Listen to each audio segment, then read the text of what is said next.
I'm going to say this. The pears look pretty promising this year. This is a Flordahome pear grafted onto a Bradford pear that I did a while back. You can see the graft right there. This pear right here, the base right there, has probably been around for like 30 years.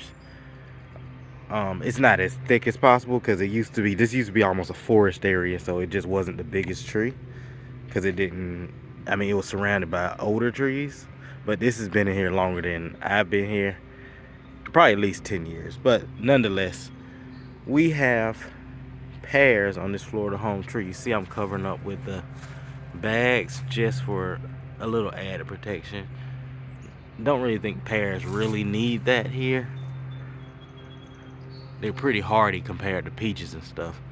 But I want to at least get one pear off this tree. I've never got a pear off any of my trees, and I got a lot of pear trees. Now, they are young. I got an Ayers pear. I used to have a Flordahome pear in the ground, like on its own rootstock, but I actually took that out after I successfully grafted onto this, because this older rootstock is just gonna do better than a newer rootstock. So needed the space. But as you can see, well, this one looked like it fell off. But there are pears still on this. I don't know if this one's gonna do anything. There are some bigger ones like that. So I'm just hoping we get something off of this one. I grafted it like 2 or 3 years ago. So it's grown. All that up there is Flordahome pear. Basically, let's step back for a second. So this is the tree. It's one of those split trees. That's all one tree right there. That is the original Bradford pear. I always cut that side off, or both of them are Bradford pear. That's one side. This is the side that I actually grafted onto. As you see, the grafts are growing faster than the tree, which is kind of funny.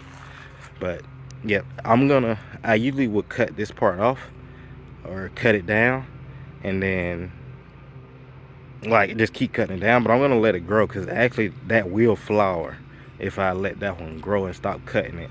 So with that flowering, it's gonna pollinate this side. So I'm gonna let this one grow this year, the Bradford pear. Or I may try to, I tried it last year. I tried to graft the Ayers pear onto this one, but it didn't work. So all of these are Bradford pear. All of this on the right side, from like right there, you see that graft right there, graft right there, graft right there, graft right there. All of that is Flordahome pear. 3 years worth of growth, and I've honestly cut it down like twice.